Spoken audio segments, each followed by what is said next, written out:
Dr. Vezeau currently works for USDA and FSIS. And correct me if I'm wrong, are you in Hawaii? Or you were in Hawaii? So this actually just changed, and I'm Okay, sorry I did not perfect. update you on this.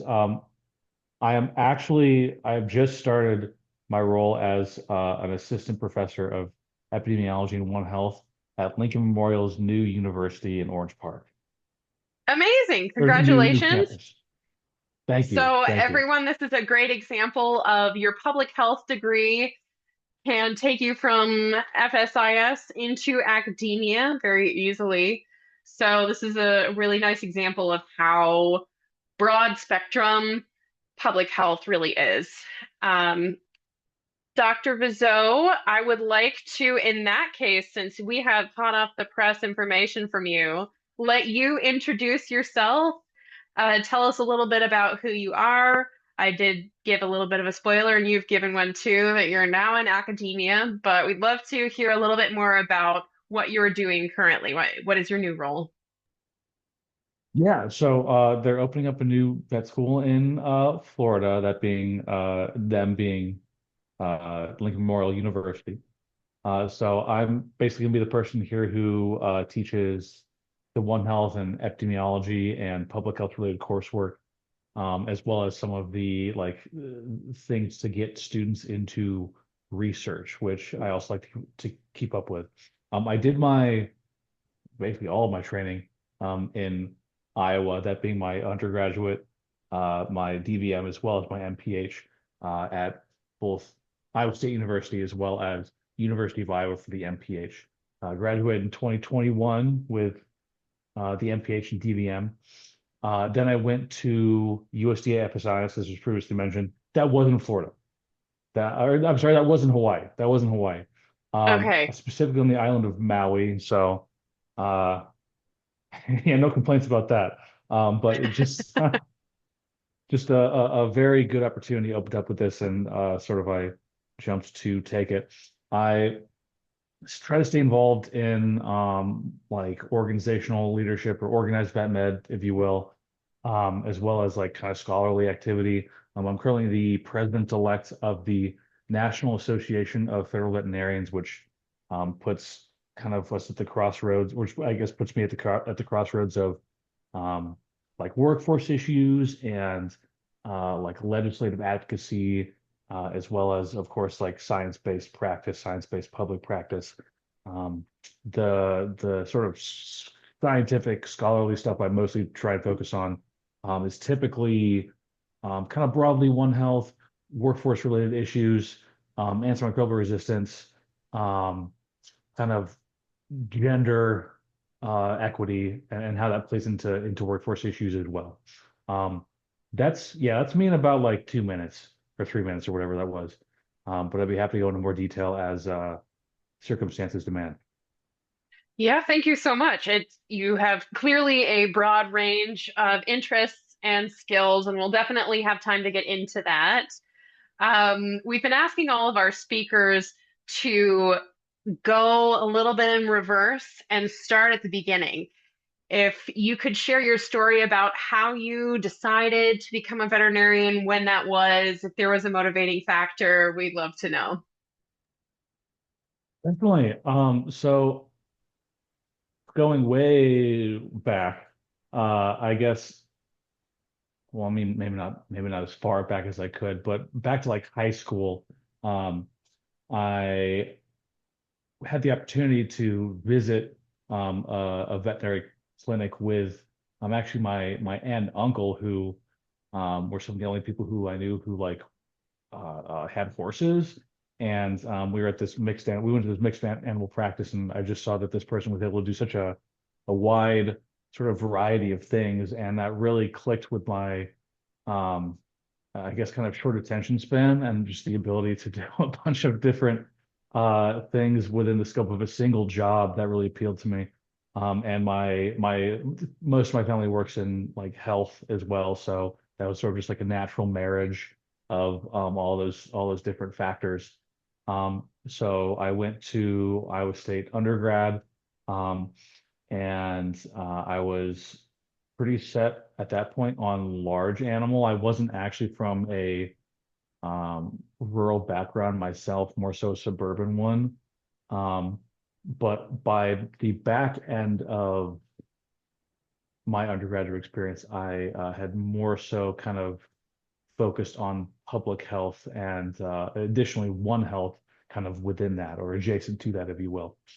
Um, moving on to where does that take us to? I guess moving on to vet school, I had kind of accrued some different experience from just various initiatives in public health as well as like legislative advocacy and working in sort of policy and all that sort of stuff. And even at that point, I wasn't totally sure whether I wanted to end up in um, like a more public health focused thing. I was even considering kind of like surgery. Yeah, just it's really hard to know what exactly is the future will hold. So it's best to remain at that point kind of like pluripotent, I guess. But eventually the just kind of with the weight of my previous experience in the area and just like how that um almost created like this kind of self-reinforcing cycle. I just got further and further sucked into the One Health public health space, and that has ultimately kind of brought me to where I am here today. Probably one of the bigger things within the public health space that really drew me in was working in kind of AMR science and policy, kind of at like the benchtop of different stuff, and also doing like kind of a thesis type thing on like kind of the policy side of it, and seeing how many going back to like just having a short attention span, how much different things it encapsulated. Like yeah, you have the policy dimension, you have the epidemiologic dimension, you have the kind of basic science dimension, and within those, just like so many subsets of different things, and then that being applied into any variety of geographical or jurisdictional or kind of field level, like human versus veterinary medicine types of areas, and then like trying to bridge the gaps between all those things. It was just such a fascinating thing to get involved in, and that was definitely one of the things that kind of like created the almost framework, I guess, for how I began to further involve myself and like understand kind of the public health and just kind of like health worlds of practitioner Great. work and all that sort of stuff. So now we've arrived at the end of vet school. You know, you have these interests. Yeah, Walk us through how you decided on your first job, what that was, and what it was like to work in that career, work in that field as your first job. that's a good question. Um, so the big thing about FSIs is that they just always need people in like a bunch of different places. And the the ability to work in I mean just being straight up Hawaii was like a really big draw. Oh, Um, I don't think just anybody on this call would disagree. It sounds yeah, great. yeah. Um, and just the ability to experience at least a little sliver of my life in the grand scheme of things, kind of on the island of Maui was a really big kind of draw for all of that, and the ability to do that simultaneously with kind of furthering my progression into like public health, public practice, that sort of stuff. Um, and at the kind of simultaneously with that, because there weren't quite as many um, I guess like scientific or sort of academic opportunities kind of around. I ended up getting more and more involved in kind of these ad hoc, like quasi scientific projects. We know more of the details about some of those if we have time. And in addition to that, organizational involvement with AVMA. Like I ended up serving on, I'm still serving on their committee on international veterinary affairs, and I might be starting on a couple others. We'll see. Another set of conversations as well.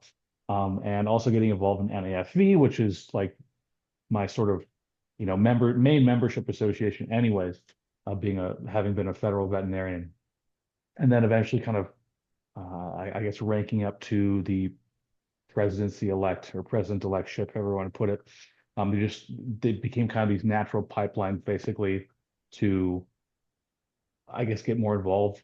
And then with my current role, like 30% of my appointment is the service work. So basically, like involvement in organized veterinary medicine, among other things, among other like not directly teaching, not directly research, but some kind of professional involvement activity. And I see we have someone in the chat.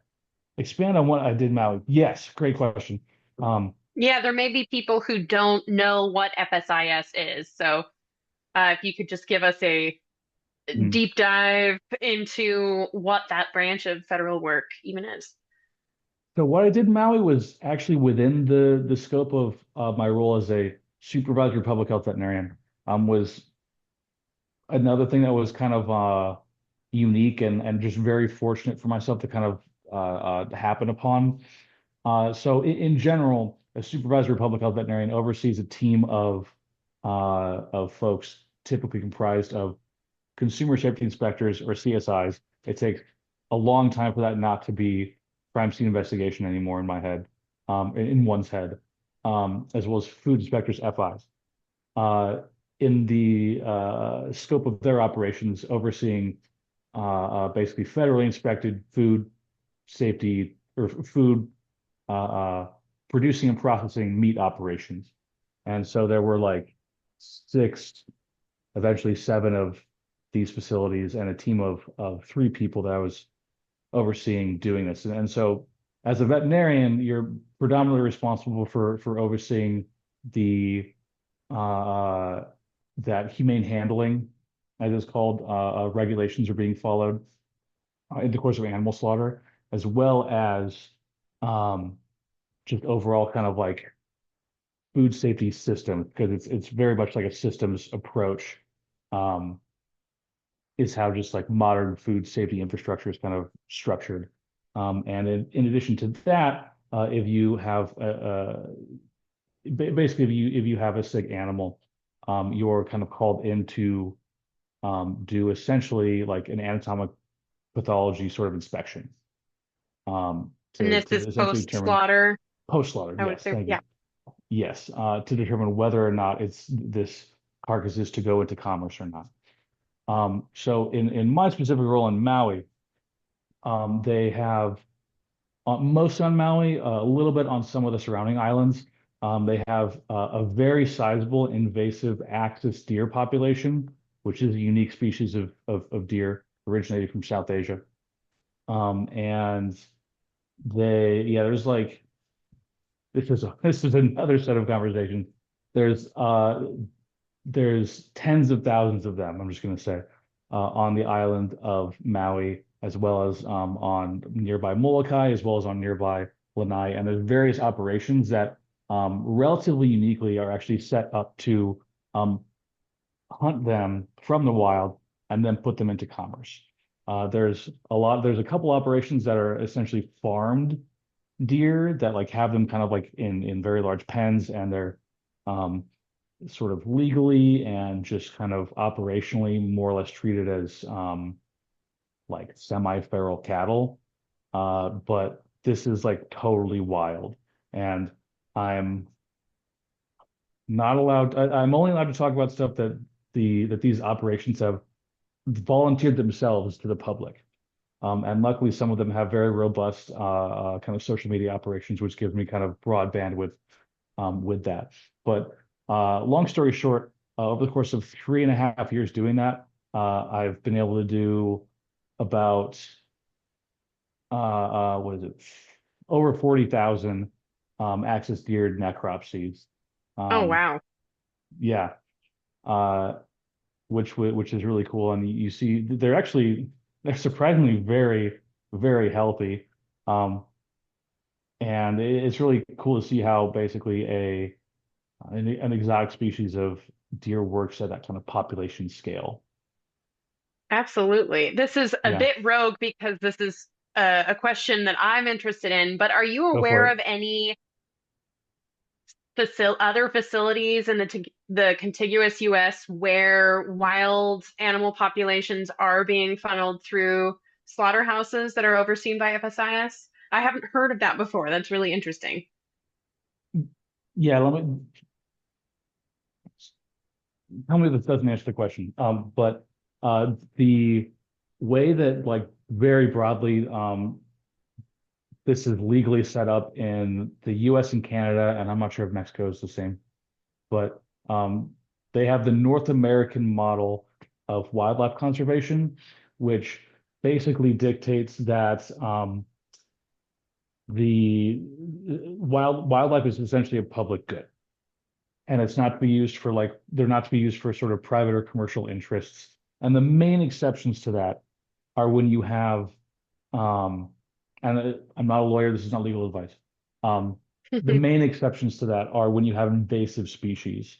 Hmm. So that's why you typically, for a kind of endemic or native species, I should say native species of wildlife, you don't have people just going out and hunting those and then selling those in the market. I mean, in addition to that, like what is a large practical and kind of financial and I guess logistical kind of hurdle for interested operations to overcome is that they need to pay for an inspector to be with them on the hunt, just to fulfill the Mm. humane handling regulations to see actually the what is technically slaughter occurring, and to make sure Hmm. that they're all getting like those what are headshots. And that's very difficult for people who are interested in setting up operations to do because that does I haven't calculated out the exact cost myself, but it's quite a bit of money. That is really fascinating. We've got a few questions that I want to address. One question was, were you at the plant in Haiku? Looks like they opened one up recently. I was, and I'm glad that there's one there that's been, and this is relatively public knowledge, that had been kind of phasing between operating and kind of being on hiatus. And if we're talking about the same one, I'm glad to hear that. All right. Next question was, do you have a lot of feral swine coming through the plant in Maui, and what were the main diseases you saw in those, if so? Um, there were so most of the feral swine would have been on most of the feral swine would have been on the Big Island actually, and those are where they take swine from predominantly feral kind of backgrounds, and they're at a minimum they're like very minimally managed, um, and then they are kind of taken to slaughter. But I believe that they will occasionally essentially just do like a round up like feral hogs and bring them to the slaughter facility. And you the kind of the frustrating part is you don't get down very often to the species level with whatever the etiologic agent is. So you'll see that there's like, a mass, that there's potentially what is likely to be a cancerous growth, but just due to practical considerations, you're not able to like do a whole lot of workup basically with the carcass, and it's more Hmm. feasible just to like toss it. Like for example, there's one time I saw a deer, and I guess you're liable to see this if you go through like 40,000 of them, but one had three kidneys, um, Wow. and that's like a one in I think hundreds of thousands finding in humans typically, like typically an incidental sort of thing. Um, what probably happened is that during in its development as an embryo, or I believe this would be the embryonic stage. Uh, what likely happened is that the tissue that would form the kidneys basically split improperly because one of they have like 4 to 5 renal arches just like we do. And on one side, instead of 4 to 5 renal arches, one had two and one had three. So that probably just like kind of split improperly. And we weren't, and that's like basically all I can say about it. That's all I really know about it because we weren't able to take the time to like, go into a bunch of detail about it. So that's one thing that can be a little bit like, about that all. But it's not a huge problem, I guess. When you're processing 40,000 over a few years, I suppose that taking the time to do individual level investigation is just never possible. Yeah, that's correct. We'll keep the floor open for any FSIS questions, but I'd love to shift into academia and have you tell us a little bit more about that transition. How did you even find the job that you just started? What were they looking for? What were you looking for? How did it happen? So that was a big example of, I mean, on top of a lot of other things, it is pretty important who you know. Hmm. In addition to a lot of what you know. The So basically, I'd met the now founding dean, Dr. Kim Carney, um, at an AAVMC, American Association of Veterinary Medical Colleges meeting in 2022, and I was basically presenting on a research project that I'd been working on that was sort of relevance to some of the stuff that she was doing. And so we stayed kind of in contact about that. And the uh, long story short, after they started working up this new veterinary college in Florida, um, I think they basically kind of like sought me out more or less, and asked me to and I went through the application process, and here I am, I guess. I guess one of the things that made, I guess, academia a good fit for me is a bit of a research focus. Um, like the thing that I was working on that eventually that first put me in touch with Kim was a project to look at, and you can find this on like PubMed or whatever, but a project to basically find all of the um, what is it? The gender compositions basically of every kind of dean's suite team at every vet school in the world. Um, Hmm, wow. we didn't get quite every vet school. That's another story that we can talk about if we want to. Um, but we found that basically worldwide, um, two-thirds of like a assistant dean or associate dean level people are men, and three-fourths of deans are men. Hmm, Um, so even though we have this real groundswell of predominantly women entering the profession, at least in high-income countries. That's not been fully characterized in low middle-income countries, but that's another conversation we could have if we want to. That you do still have this very large segment of leadership, basically, who are still predominantly men.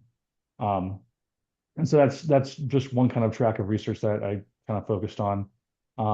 Another project I've been working on more recently is an effort to characterize every veterinary school that exists, because that has not been done in about half a century at this point in time. Um, tell us more about what characterizing them means. Identifying, kind of cataloging them, Uh-huh. and indexing all of them. Uh, they're especially in a lot of middle income countries. You see a huge expansion of veterinary schools, especially in cases where um, the academic accreditation or quality assurance infrastructure just isn't so much able to keep up with the market demand for veterinary education. And kind of the key case study for this is Brazil, in which there's over 600 veterinary schools right now. They have about a third of the Wow. vet schools in the world. They have a little over a third of the vet schools in the entire globe. Hmm. It's quite a lot. There's a lot in Latin America in general. You and when you look at like the lowest income countries, you see actually quite few vet schools in like sub-Saharan Africa, but in those kind of BRICS countries, there's a ton, and BRICS is Brazil, Russia, India, China, South America. South America Hmm. only has one right now, but that's the only one that's only one among them. Um, yeah, so that's another like fascinating kind of essentially public health and workforce related kind of venue to look at. Absolutely. Very Yeah, multifaceted. And yeah, so you said that you'll be teaching epidemiology. Will yes. you be designing your own course? How does one even approach that? I think a lot of people would probably say, "Oh, I don't want to go into academia because I have to just start from scratch," and that sounds like a lot. Oh, Evan would be great to talk about that once he gets here because he is actually designing his own course right now. I am not. I'm basically taking so the Orange Park campus of Lincoln Memorial has the distinct advantage of having like another vet school to Yeah. kind of take any variety of kind of lessons learned, what have you from. So I'll be able to kind of import a lot of the just lectures and stuff and kind of course structure and curriculum from what's already been done there just over to here, which is again very lucky for me. There's going to be a couple things, especially with the courses that we have, that will be essentially getting students into doing research. That will take a certainly large measure of like creativity and everything to do. Um, but for people who are intimidated by making courses, like definitely it can be tough from what I understand. I haven't really been doing that at this point myself. But especially if you're teaching at like an undergraduate level and potentially uh, graduate level as well. Um, with a lot of textbooks, you can essentially just like buy course materials from them, and it's not like the cheapest. I think it's like what from what I've seen, it can run like around like $1,000, but that can save you like a ton of time to get like Mm, slide sets and like just a bunch of stuff that they have like prefabbed for the course. that is a good trick to have up your sleeve. I didn't know that was possible. Yeah, yeah. This is kind of a good segue into our last question because you've already given us a few bits of advice, but Mhm. what are pieces of advice, tips that you would give to new graduates or to any any veterinarian wishing to transition into public health? What has helped you? What would you have liked to know as you were navigating this? Yeah, so you don't need a bunch of fancy degrees or letters behind your name. You get like a lot of really good public health training in veterinary school already because and that's even versus like a medical school or a dental school or whatever, just because the like model of veterinary care, especially when it comes to large animal, emphasizes herd health so heavily anyways.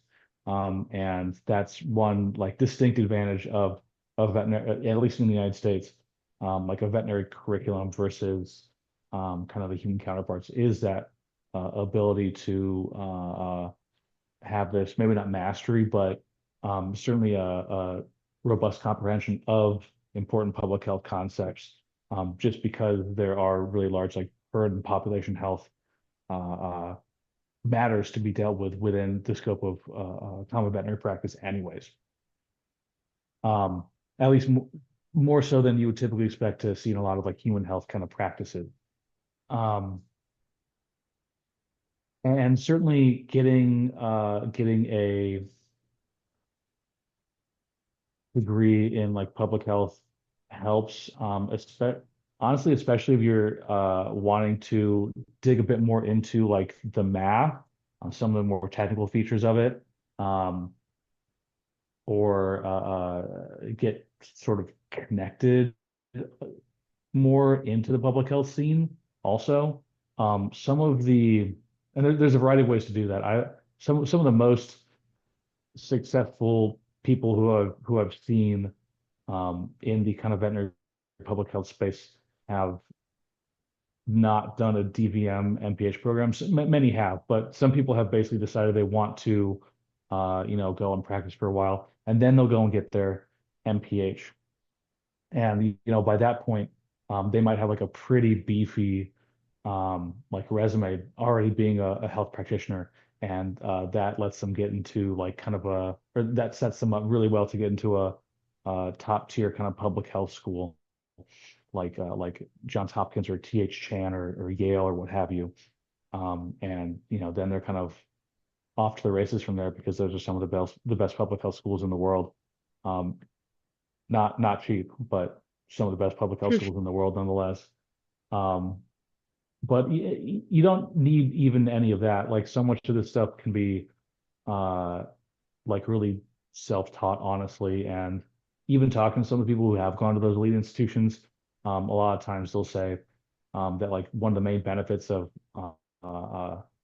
those institutions over others, like the coursework and everything, is pretty much exactly the same. It's like the connections and everything that they're making among their classmates as well as like their professors and anyone else who kind of swings by the campus or guest lectures or something like that.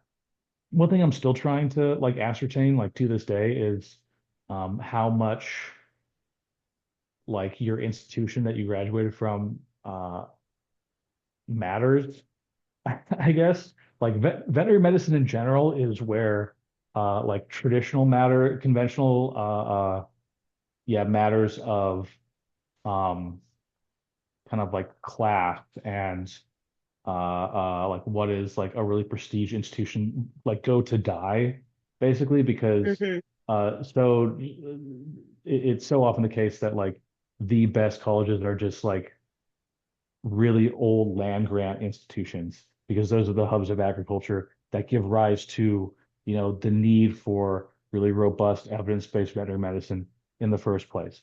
And so you see um, this is a bit more broad, and I don't want to name names, but basically you see like some like traditionally extremely prestigious colleges or universities like having like accreditation problems um, in their programs that you know other more kind of agrarian focused institutions aren't having.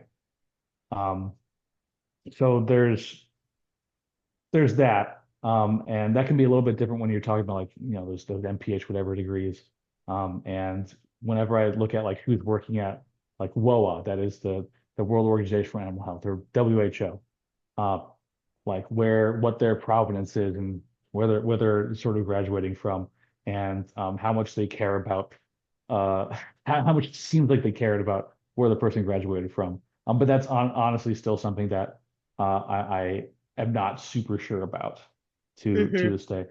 But I guess just to back up more, um,